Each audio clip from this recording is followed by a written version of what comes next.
Yan. So ito nga po ang Dong Tao Hen. Yan. Makita niyo po yung paa, matataba. Yan po ang delicacy ng isang Dong Tao, mga kabukals. Yan po ang binabayaran ng mahal sa isang Dong Tao. Tadan!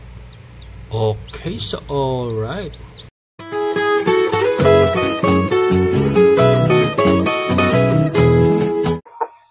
Hello mga kabukals. Ayan, so ngayon po magpapakain tayo ng ating Shamu Giant Dumpo. Ayan, no? Si Giant Dumpo natin. So ito po, darak sa mais at Madre de Agua. And meron po tayong ilalagay na egg booster. Ayan mga kabukals. Egg booster. Haluan natin ang egg booster.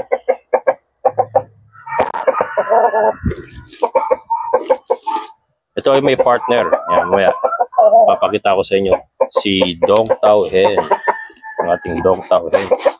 Pero pakainin muna natin para ma-flex ko si Dumpo Giant. Ayan. Excited na sa kanyang kakainin si Dumpo Giant. Ayan. Ito tinitimpla natin ay para sa kanilang dalawa lang muna. Ayan, kasi ito muna yung ating aking ipapakita sa inyo for today. Ayan. Malamang ay itong video na to is siguro mga kulang-kulang isang buwan in the making. Ayan. Mamaya malalaman niyo kung bakit. Pero ito.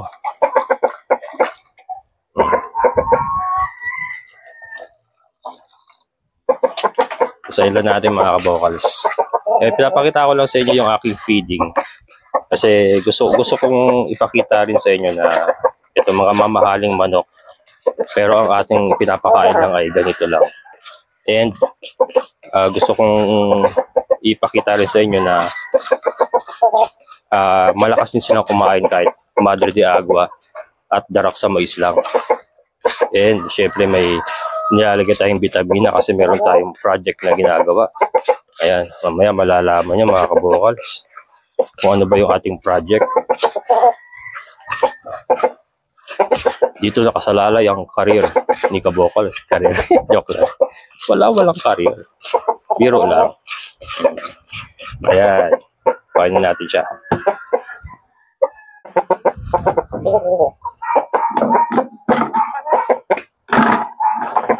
Ayan mga kabokals, ilabas ko kasi mahirap mag-video sa loob ng fly pen. Ayan. So dito tayo mag-video sa taas. Nakita nyo guys, mga kabokals. Nakita nyo yung kanyang reach. Ito po ay isang drum, mga kabokals. So, plastic drum. Ewan ko familiar ka dito. Mataas na to. Pero ayan, yung reach niya.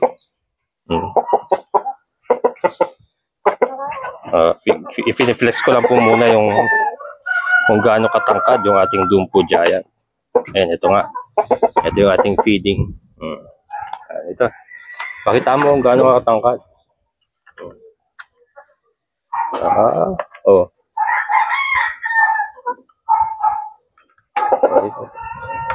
Ito lang.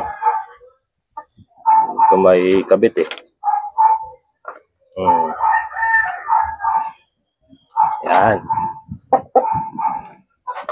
Ay, kumabit.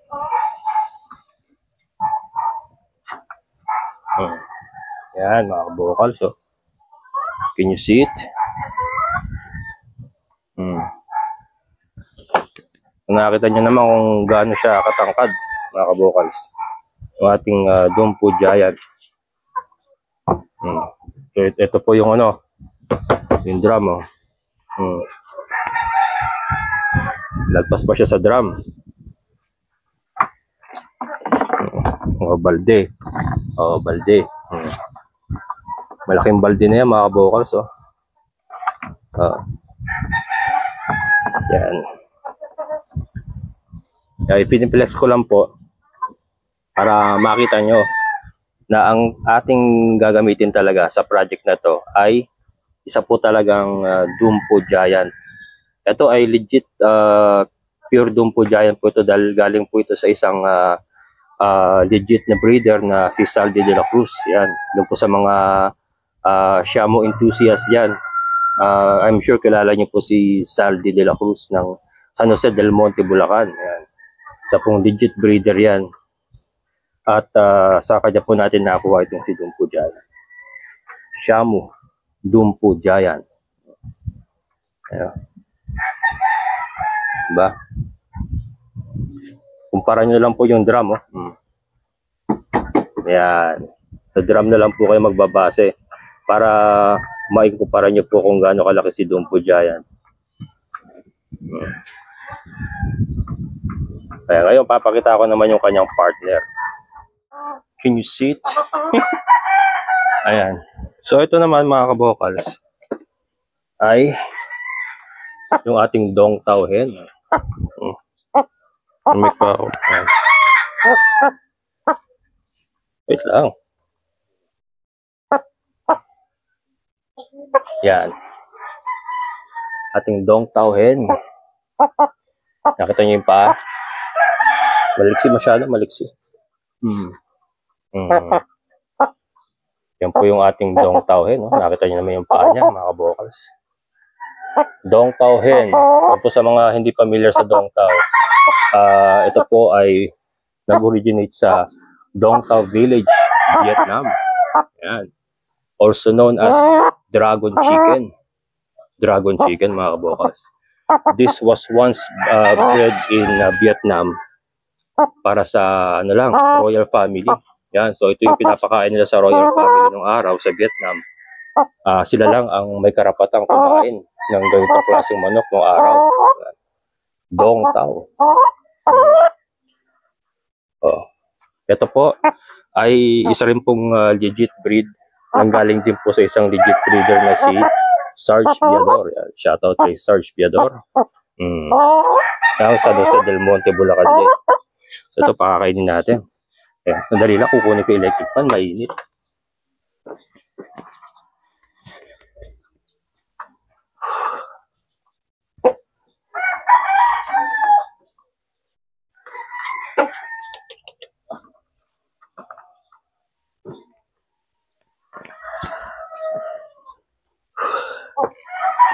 Ayan.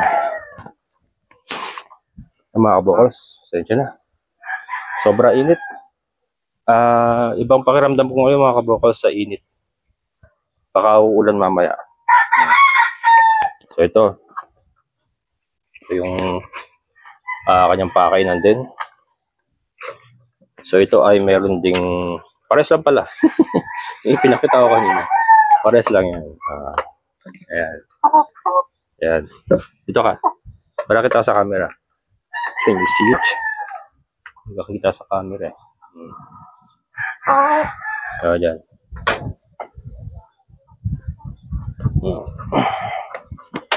Kaya mga kabokals. Kita niyo ba?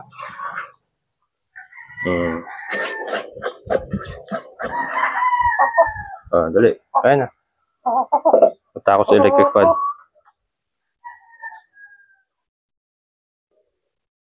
Ayan.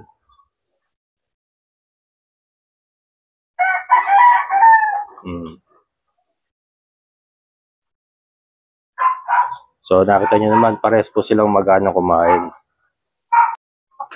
Ayan. Kanina kasi ay siya, natatakot sa electric fan. Sira na kasi itong na to. Naputol na kasi. Papalitan ko pa yan. Pero ayan Ayan. So ito nga po ang Dong Tao hen. Ayan. Makita nyo po yung paa, matataba. Yan po ang delicacy ng isang Dong Tao, mga kabokals. Yan po ang binabayaran ng mahal sa isang Dong Tao chicken. The bigger the feet, the bigger the price. Ganyan po ang i-categorize ang Dong Tao. So ang kanilang pagkapuro ay nakabase rin po sa kanilang mga paa. Kung gaano po kataba. At sa mga rooster naman ay kung gaano po ang paa rin ay kung gaano kalaki. At kamassive ang paa. Doon po nakabase ang mga Dongtao enthusiast sa pure line ng kanilang binibiling Dongtao. Pero sa ating nga po, although may rooster po tayo, meron po tayong rooster dyan na Dongtao, kaya lang hindi pa siya sumasampay. Hindi ko alam kung may problema or talagang matagal ang kanyang maturity pero hindi pa sumasampa. Kaya naman naisipan ko na bakit hindi ko subukan na i-breed itong dalawa muna, si Dongtao, si Giant, si Dumpo Giant at si Dongtao na ang pangalan pala nito ay si Fiona. Ayan, ito po si Fiona. Nakita nyo, lakas kumain. Ayan. So ito, pagmasdan nyo mabuti mga kabokals, ang ating Dongtao hen. Ayan, ang kinakain nila again ay Madre de Agua, darak sa mais, at yung ating egg booster. And then sa hapon ay yung vitamins naman ang inilalagay natin. Every other day po ang ating application. Kaya mga kabokals, so dito tayo kay Dumpo Giant. So bakit ko ba ipinapakita ito mga kabokals? Yun, yung ating gagawin project po kasi ay pagsasamahin natin sila mga kabokals.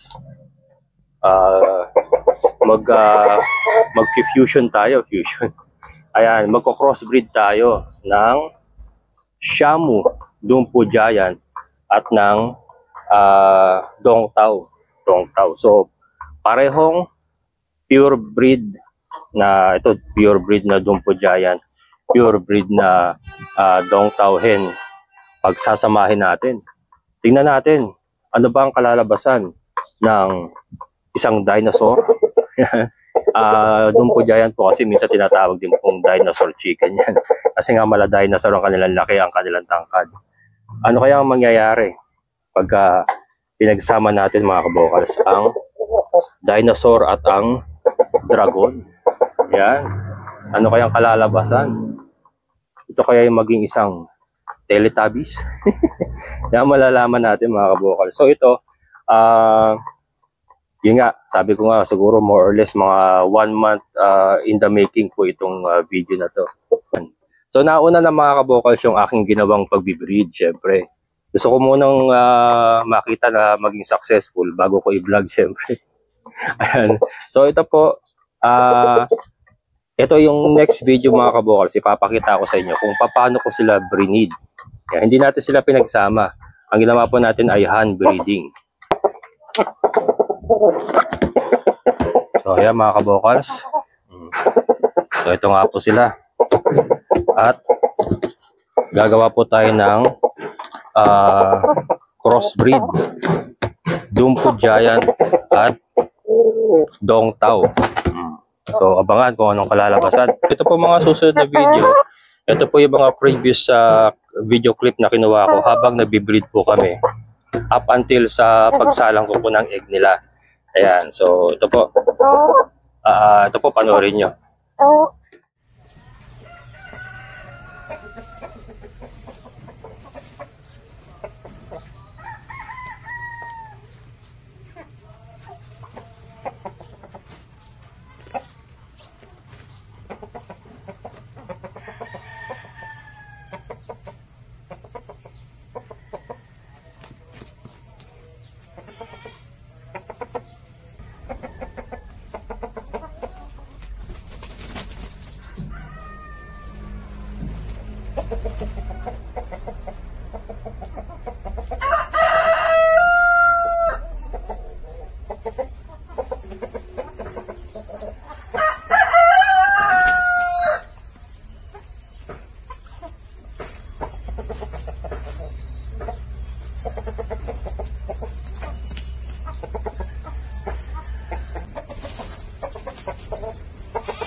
Ayan mga kabokals, so habang pinapainit natin yung ating incubator,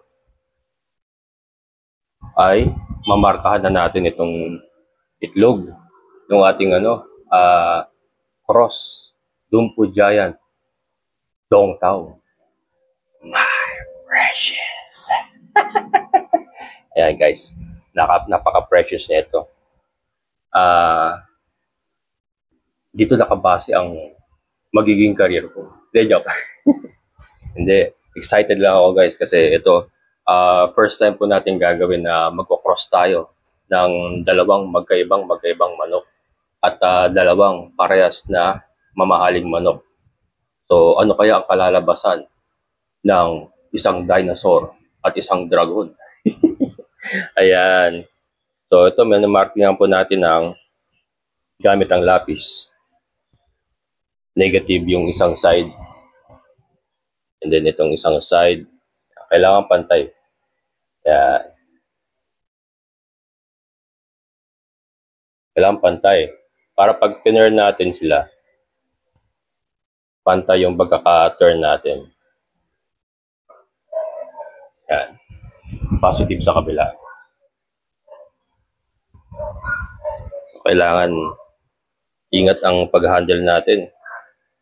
Kasi nga, my precious. And are you excited, guys? Are you guys excited? I am excited too. Yeah. So this vlog is 21 to 24 days in the making.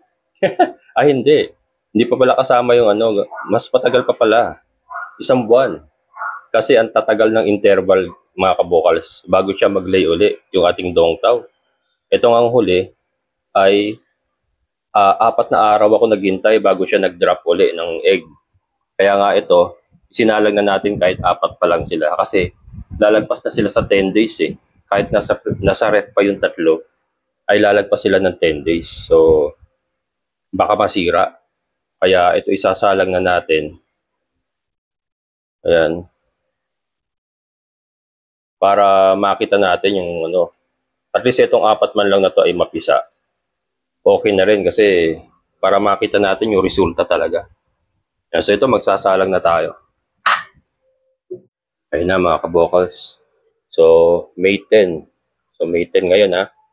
Ang kanyang ika-18 days is May 27. Ano siya? So isang basong tubig. Then yung ating bumbilya. Salang na natin. Ayan, umilaw na siya. Bubaba na kasi yung temperatura. Ito naman po ay calibrated na itong ginagamit natin na ito kasi marami na tayo napapisa dyan. Ayan. Solong-solo nila yung ating incubator. Ito mga mga VIP. VIP eggs. Mga VIP eggs. Akala sa tao lang may VIP. Meron din sa eggs. Yan. Ito. Bukan natin konti. Yan. So yan, abangan nyo mga kabokals. Tapit natin konti. Hindi mapakali. Yan, so abangan natin mga kabokals. Ang next update ko is sa hatch date na.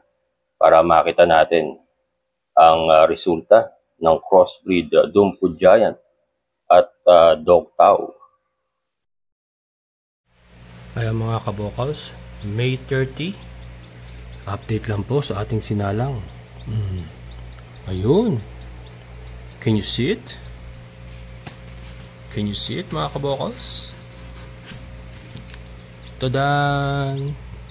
Okay, so alright. Ayun kalalabas pa lang mga kabokals ng isa. So 4 out of 4 ang ating hatch. Diba? Ayun, kalalabas pa lang. Dito siya galing ang galing.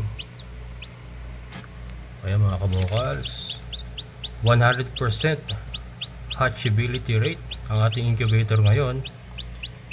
Iba talaga pagka malakas ang similya.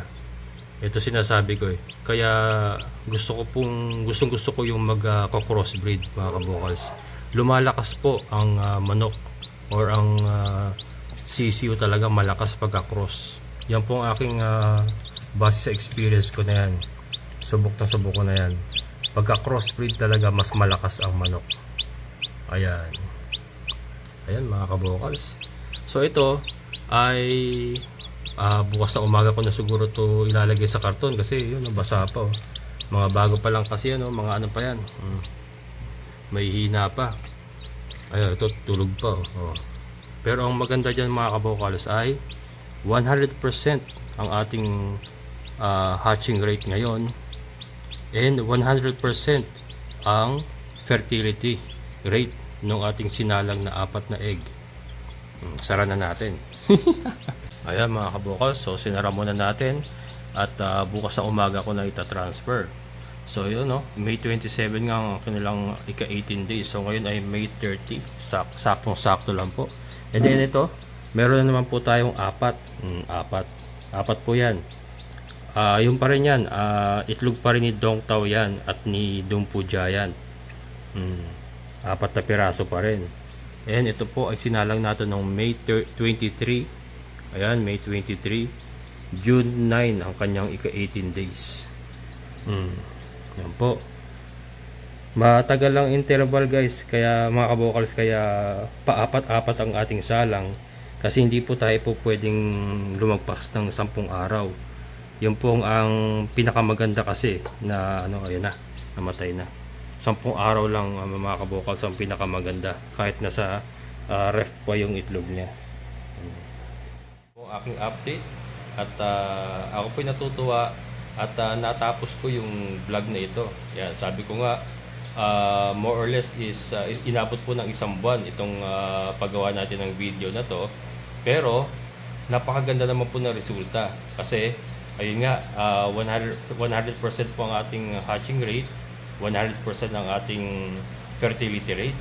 Yan, so nakita niyo naman, hand breeding lang po ginawa natin, hindi natin sila pinagsama, pero napakaganda ng fertility rate. So ito po, plano ko po itong ipagpatuloy, plano ko pong paramihin, and mag-update po ako siguro by week po ang update ko sa inyo para masundan nyo rin po yung kanilang paglaki at sabay-sabay po natin makita kung ano po talaga ang itsura at kung ano ang kalalabasan ng crossbreed Shamu, Dumpu Giant at Dong Tao. Ayan. So mga kabokals, bago tayo magtapos, ito po ay bibigyan natin ng pangalan, itong mga sisiw na to. So Dong Tao po yung ating hen, Dong Tao, and Shamu yung ating rooster. So sila po ay tatawagin natin na Dong Xiao Bo. Ayan, Dong Xiao Bo. Baka tataka kayo, ba't may bo? Siyempre, kabokals eh. Ayan, bokal. Dong Xiao Bokal. Ayan. Ayan, nagkakatuwaan lang tayo mga kabokals. Pero ako masaya talaga at naging successful po yung aking pag crossbreed ng 2 manok na ito. So sundan nyo lang po yung aking update at tignan natin yung kanilang paglaki. Ayan, so hanggang dito na lang. Maraming salamat sa lahat mga solid kabokals. Maraming salamat, and sa mga silent viewers, maraming salamat, and syempre sa ating kaibigan po na si Sir Boyet.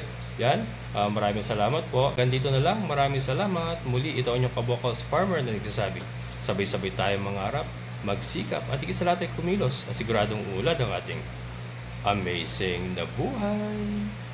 Bye-bye!